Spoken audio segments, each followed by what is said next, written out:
Fala, turma! Eu sou André Schettino e estamos começando mais um episódio de Educação Física SA, nessa temporada inteiramente dedicada à gestão pública das políticas de esporte. Nesse episódio, ao lado do Rafael Diniz, superintendente de incentivo e fomento ao esporte da Subsecretaria de Esportes de Minas Gerais, conversamos com Juarez Luiz Abraão, coordenador técnico do projeto Superando Desafios, lá de Três Corações. O Juarez é uma referência no paradesporto e contou vários detalhes que atravessam uma atuação exitosa nesse segmento cada vez mais relevante. Interessante demais! Fica com a gente e sobe o som!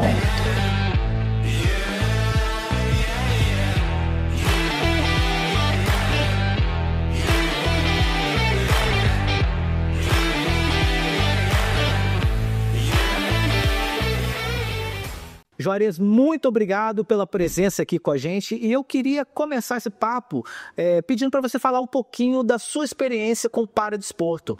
Maravilha, André. Então, o paradesporto ele entrou na minha vida porque já há bastante tempo eu contextualizo isso dentro de casa. Minha esposa ela é professora do atendimento especializado e aí eu tive a oportunidade de fazer uma pós-graduação na Universidade Federal de Juiz de Fora em esporte e atividade física para pessoa com deficiência. Me encantei pelo movimento paralímpico, despertou bastante interesse. Eu já mexi com treinamento, mas não com pessoas com deficiência.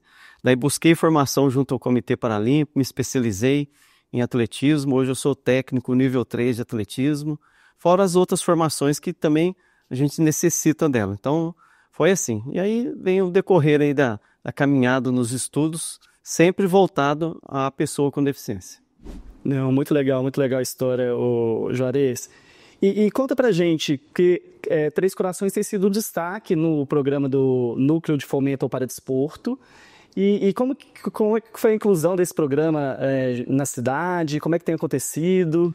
Então, desde 2019 nós temos participado. Então, é uma ação do governo aí de Minas que tem beneficiado bastante. Então, na nossa realidade, nós iniciamos aí na participação, né, em atividades em 2019, juntamente com o Núcleo do Fomento para Desporto. Então, se nós traçarmos aí um gráfico do crescimento, do desenvolvimento, o NFP acompanha a gente. Então, em 2019, nós participamos com um atleta, ganhamos uma medalha.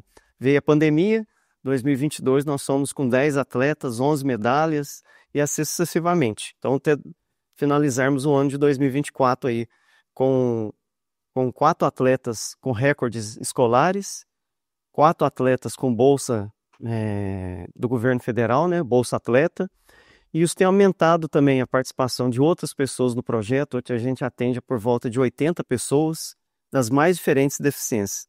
Então essas ações, né, que o governo disponibiliza junto aos editais, ela tem sido importantíssima para o desenvolvimento nosso lá. Legal demais. E qual que é a repercussão disso, né, para Três Corações, para a cidade? E, claro, todo projeto envolve sonhos, mas envolve também desafios, né? Fala um pouquinho para a gente dos principais desafios que você está dando conta lá em Três Corações. Certo. O próprio projeto já tem um nome de desafio, né? Superando desafios. Então, daí a gente, né, a partir do momento que você traz algo novo, impacta a sociedade. Então, algumas observações, alguns olhares, né? Até mesmo duvidando, será que vai dar certo, será que não vai?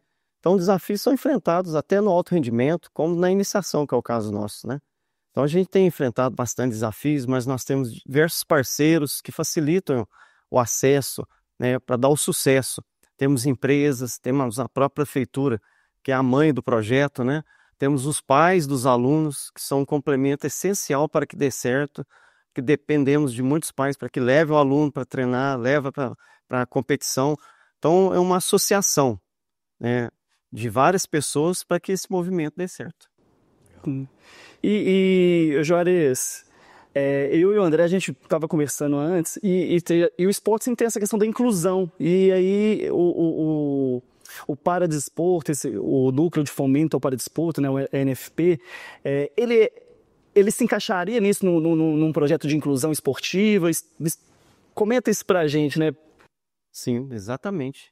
Porque nem todo atleta, nem toda pessoa com deficiência vai ser um atleta, né?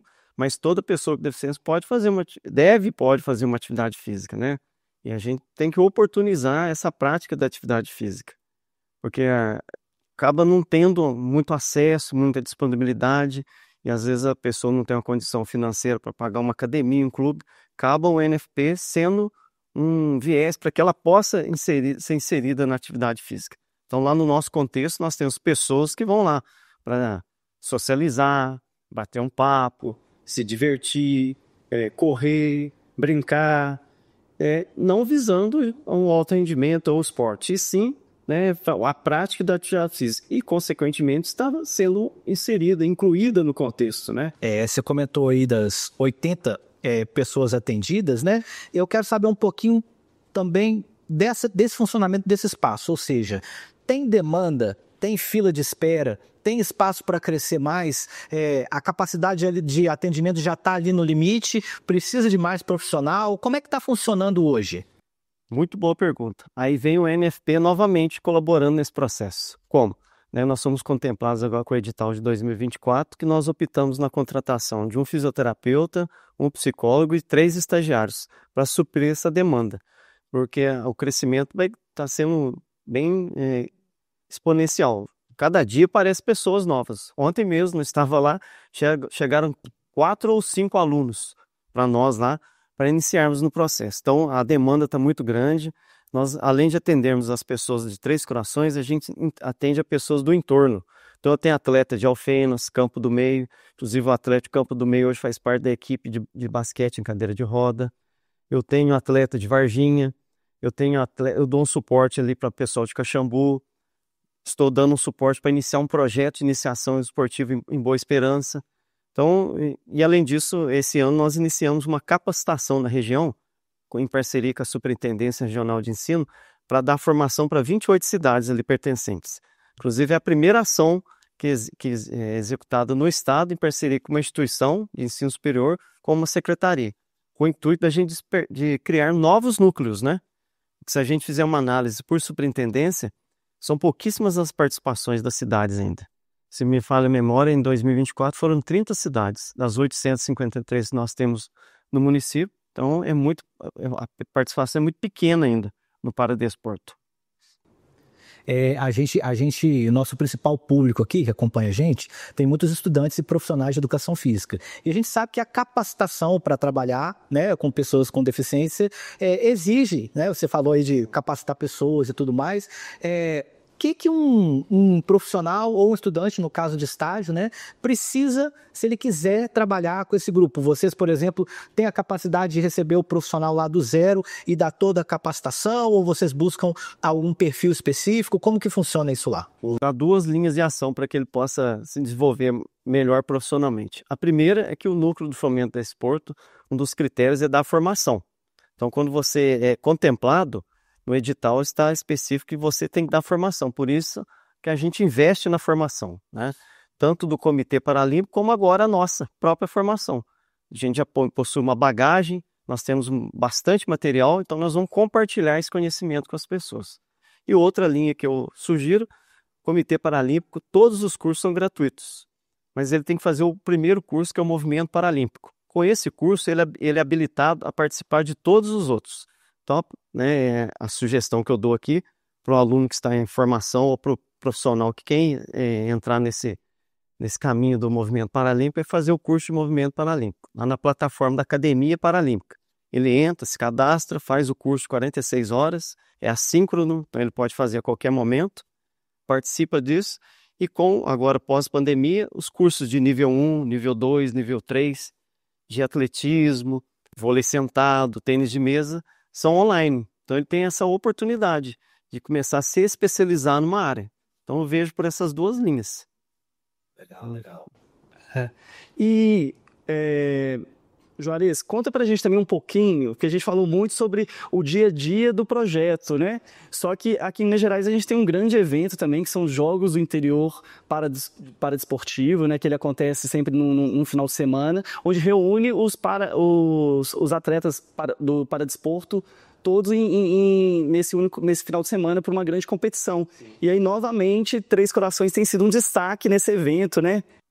Exatamente. Então, mais uma vez, parabenizo a política pública implementada sobre, né, esses jogos escolares. Por quê? Porque os Jogos Escolares de Minas Gerais, o GENG, a hora que o menino fizer, o atleta, né, o estudante, fizesse 17 anos, ele não tinha competição mais em Minas. Aí veio o GMIP para suprir essa demanda, que é muito grande, tendo em vista, né, que é o único evento do estado de Minas. Então, a partir de 2022, iniciou o GMIP, né?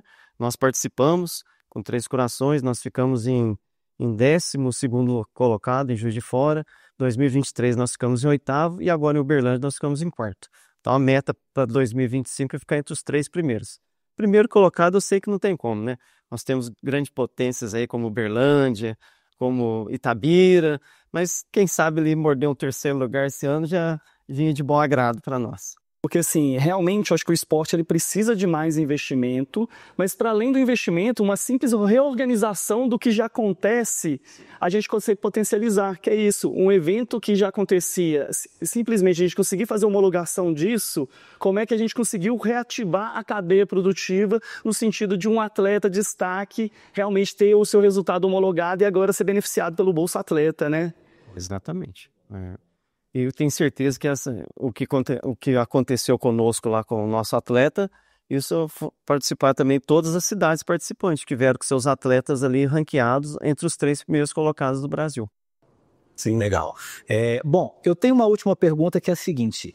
Você falou do edital que vocês foram contemplados agora, fala um pouco mais sobre isso, mas a pergunta é no sentido de projetos futuros, ou seja, o que você como coordenador está pensando para o futuro do Paradesporto em Três Corações? Esse edital que vocês foram contemplados vai ajudar vocês até quando, até que ponto e para frente, o que vocês estão pensando? E deixa eu até aproveitar essa pergunta do André e jogar mais um elemento, que é o seguinte, a gente, enquanto governo de Minas, a gente, na maioria das vezes, dá o pontapé inicial com os programas, mas a gente sempre fica na expectativa de que o gestor municipal consiga fazer o convencimento do seu prefeito de realmente, em algum momento, absorver esse investimento para que a gente possa ir para outros municípios até chegar aos 853, né? Exatamente. Hoje a gente assim, caminha até com as próprias pernas, porque nós temos uma estrutura muito boa lá, né? Então, como o André falou, nós captamos através esse recurso financeiro e nós investimos lá. Então, a partir desse ano, nós implementamos mais 2 modalidades, que o nosso carro-chefe é o atletismo. Então, nós também iniciamos a bocha paralímpica e iniciamos o tênis de mesa. Então, nós estamos com 3 modalidades paralímpicas, fora as atividades que a gente tem, fora o trabalho que a gente inicia com os pequenininhos na parte de coordenação motora. Então, nós montamos uma sala psicomotora com os equipamentos comprados através do NFP, do recurso do NFP, e hoje a gente atende as crianças menores, pequenas ainda, menores de 10 anos. Iniciamos um trabalho de coordenação motora, lateralidade, e depois que elas iniciam ali nas idades de 10 anos, a gente migra ela para alguma para nós, né, professores ali voltados ali à iniciação esportiva. E lá em Três Corações, como nas demais cidades de Minas, nós estamos tendo um crescimento muito grande das crianças diagnosticadas com TEA. Então, a partir desse ano, nós vamos criar um braço do nosso projeto, através da parceria com o NFP, uma sala de atendimento só para autista. Então, nós vamos chamar lá TEA, TC, ainda o nome não está ainda decidido, só para atendimento de criança diagnosticada com autismo. Na parte psicomotora, na parte da coordenação motora, na parte, né, do movimento, porque o atendimento especializado educacional ele já existe na escola. O atendimento médico já existe num centro que a gente tem lá que chama CER4. E agora nós vamos ter um atendimento voltado ao movimento da criança. Então, nós vamos pegar 3 esferas da criança com autismo, né? Investir nessas 3 linhas. Não, muito legal, né, André? Maravilha. E é legal a gente perceber que, assim, um núcleo esportivo de um programa, o NFP, como é que ele foi se desdobrando até realmente criar toda uma rede para o atendimento qualificado da pessoa com deficiência, né? Como que o esporte é transformador, né? E como também o próprio crescimento e o próprio investimento vai tornando o projeto importante e indispensável, né? Então é o que você fala de firmar raízes ali ao ponto dele ser tão importante que ele consegue às vezes depois caminhar com as próprias pernas e trabalhar não só para a cidade, mas também para o entorno, né? Sim. Eu faço, para a gente ir finalizando, eu faço uma contextualização de um atleta que nós temos lá. Nós temos um atleta, o Thiago, também hoje. Ele é um F57, ele tem uma má formação congênita de membros inferiores. O Thiago, né? Então a gente pode falar que o Thiago é fruto da Prefeitura de Três Corações e do governo do Estado de Minas, pelo investimento da NFP. O Thiago hoje é o melhor atleta sub-20 do Brasil, tem apenas 16 anos. Então ele é tricampeão no dardo, no peso e no disco, no escolar, com 3 recordes nacionais. Hoje o Thiago, ele está no radar do CPB, ele participou do camp agora em fevereiro, vai ser convocado agora em maio para uma semana de treinamento. Em julho ele volta para o camping e, pelo caminhar aí, se tudo der certo, se Deus permitir, ele está lutando por uma vaga no Campeonato Sul-Americano que vai ter no Chile. Então, um menino de uma cidade pequena, de uma família muito simples, humilde, que a gente está mudando essa realidade de uma criança. Quem sabe vai se tornar um atleta paralímpico saindo de um projeto do governo do estado. Como foi o Gabriel, que está aí, como foi outros atletas também. Então, isso é muito importante a gente destacar aqui o que tem sido impactado, né?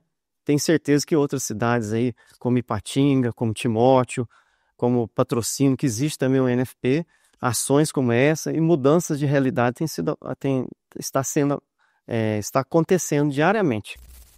Maravilha, maravilha. E para você que está acompanhando aqui Educação Física SA, que está vendo nessa temporada especial a importância das políticas públicas de esporte, a gente vai deixar na descrição do episódio os contatos, né, do Juarez e também dos projetos de Três Corações, para você que quiser conhecer e quiser saber um pouco mais. A gente está sempre no Spotify e no YouTube. Um grande abraço para vocês. Sobe o som. Maravilha. Valeu.